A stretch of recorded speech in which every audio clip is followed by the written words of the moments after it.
అగ్రిగోల్డ్ భూముల లావాదేవీల కేసులో అరెస్టైన మాజీ మంత్రి జోగి రమేష్ కుమారుడు జోగి రాజీవ్ను గొల్లపూడి ఏసీబీ కార్యాలయానికి తరలించారు. జోగి రాజీవ్ను ఏసీబీ అధికారులు విచారిస్తున్నారు. రాజీవ్తో పాటు ఏసీబీ కార్యాలయానికి జోగి రమేష్ వచ్చారు.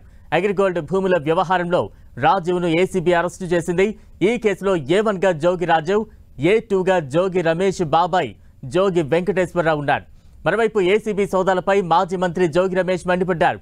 కూటమి ప్రభుత్వంపై మాజీ మంత్రి జోగి రమేష్ ఫైర్ అయ్యారు. ఇది జోగి రమేష్ పై జరిగిన దాడి కాదని బలహీన వర్గాలపై జరుగుతున్న దాడిగా అభివర్ణించారు. అగ్రిగోల్డ్ వ్యవహారంలో తాను ఎలాంటి తప్పు చేయలేదన్నారు. తాను తప్పు చేసి ఉంటే విజయవాడ నడిబొడ్డున ఉరివేసుకుంటా అంటూ ఆయన మండిపడ్డారు. సిఐడి స్వాధీనంలో ఉన్న భూములను జోగి రమేష్ కుమారుడు కొనుగోలు చేసి విక్రయించినట్లు ఆరోపణలు వచ్చాయి.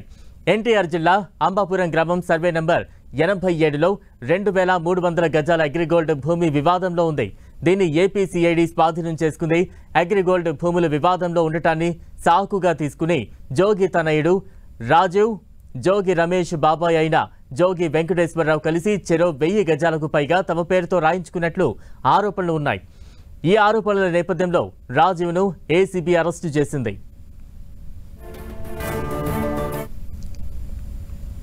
నా కుటుంబం మీదగానే చేస్తే పైన దేవుడు ఉన్నాడు. చంద్రబాబు నాయుడు గారు పైన దేవుడు ఉన్నాడు. ఈరోజు మీరు అధికారంలో ఉండొచ్చు, మీరు మమ్మల్ని పొక్కొచ్చు, కేసులు పెట్టొచ్చు, రెడ్ బుక్ తీయొచ్చు. కానీ మీకు మనస్ఫూర్తిగా చెప్తా ఉన్నాం, మంచిని మీరు ఇంత దుర్మార్గంగా ఒక చిన్న కుర్రోడిని తీసుకొని, ఏమీ తెలియని కుర్రోడిని తీసుకుని మీరు అరెస్ట్ చేయాలా, జైల్లో పెట్టాలన్న ఇటువంటి వంకర బుద్ధిని మార్చుకోండి. ఇది ప్రజాస్వామ్యవాదులారా, ఇది గుర్తించండి.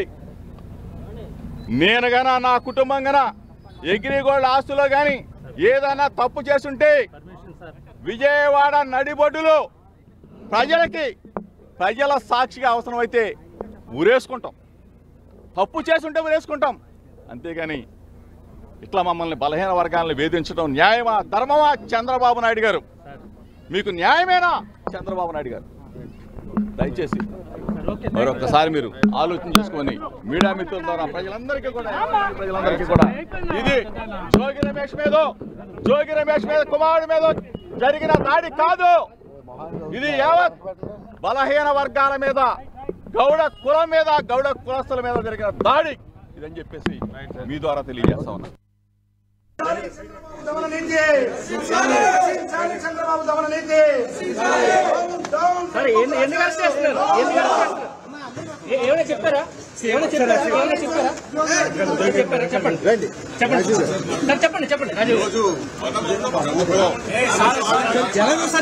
ఎలా చూస్తారు?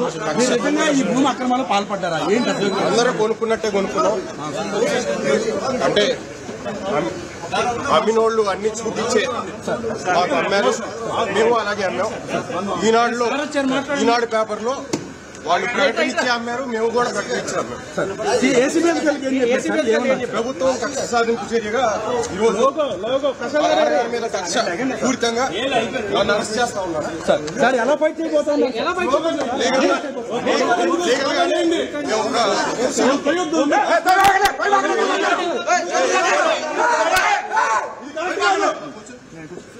సహకరిస్తున్నాం.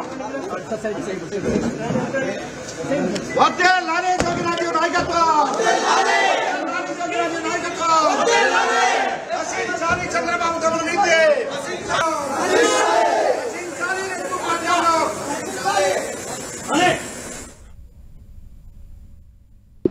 ఎంఏ చేశాడు, డిలైట్లో జాబ్ చేసి వచ్చాడు. అసలు అమాయకంగా ఎటువంటి తప్పు చేయనటువంటి మా కుటుంబాన్ని, నా మీద కక్ష ఉంటే ఉండొచ్చు చంద్రబాబు నాయుడు గారికి, నా మీద కక్ష ఉంటే ఉండొచ్చు లోకేష్కి. అగ్రిగోల్డ్ ఏంటి బాబు? అగ్రిగోల్డ్ ఆస్తులు ఆల్రెడీ అటాచ్మెంట్లో ఉన్నాయి. మొట్టమొదటిసారిగా నేను మీడియా ముందు మాట్లాడుతూ ఉన్నా. మొట్టమొదటిసారిగా ప్రభుత్వం అధికారంలోకి వచ్చిన తర్వాత మొట్టమొదటిసారిగా మీడియా ముందుకు వచ్చారు. ప్రభుత్వం ఏదైనా మంచి చేస్తే మంచి చెప్దామని చెప్పి అనుకున్నాం. కానీ ఈరోజు అగ్రిగోల్డ్ భూములేంటి? ఆల్రెడీ అటాచ్మెంట్లో ఉన్న భూముల్ని ఎవరన్నా కొంటారా? అటాచ్మెంట్లో ఉన్న భూములు, అది కూడా 2300 గజాల భూమి. ఆ 2300 గజాల భూమిని ఈనాడు పేపర్లో పబ్లిష్ చేసిన తర్వాత మా బాబాయ్ గారు, నా కుమారుడు ఏ విధంగా అయితే మనం కొనుగోలు చేస్తామో అట్లానే కొనుగోలు చేసి రిజిస్ట్రేషన్ చేసుకున్న తర్వాత అది మళ్ళా వేరే వాళ్ళకి అమ్మటం జరిగింది. అంటే ఏ విధంగా అయితే మనం భూమి కొని అమ్ముతామో అట్లానే అది వాళ్ళు మా దగ్గర నుంచి కొనేటప్పుడు కూడా ఈనాడు పేపర్లోనే పబ్లిష్ చేయించుకొని సర్వే చేయించుకొని అధికారులు ఇచ్చిన రిపోర్ట్ ఆధారంగా సబ్ రిజిస్ట్రార్ గారు రిజిస్ట్రేషన్ చేసి వాళ్ళకి అప్పచెప్తే ఎంతకన్నా దుర్మార్గం ఎక్కడన్నా ఉంటుందా చంద్రబాబు నాయుడు గారు? దయచేసి నేను మిమ్మల్ని అడుగుతా ఉన్నా, నా మీద కక్ష ఉంటే నా మీద తీర్చుకోండి. అంటే అభం శుభం తెలియని నా కుమారుడి మీద, అమెరికాలో చదివి వచ్చాడు, ఎంఏ చేశాడు, డిలాయిట్లో జాబ్ చేస్తున్న నా కుమారుడి మీద మీరు ఈ విధంగా కక్ష తీర్చుకునే కార్యక్రమం చేయటం న్యాయమేనా, మీకు ధర్మమేనా అని అడుగుతా ఉన్నా. దయచేసి ఆలోచన చేసుకోమని అడుగుతా ఉన్నా. ప్రభుత్వాలు వస్తూ ఉంటాయి, పోతూ ఉంటాయి. మీరు అధికారంలో ఉన్నారు, దయచేసి ఒకసారి ఆలోచన చేసుకోండి. మేము అధికారంలో ఉన్నప్పుడు మీ మీదకి దాడికి రాలా. దయచేసి మీరు ఆ మైండ్లో కానీ ఆ ఆలోచన కానీ ఉంటే తీసేసుకోండి.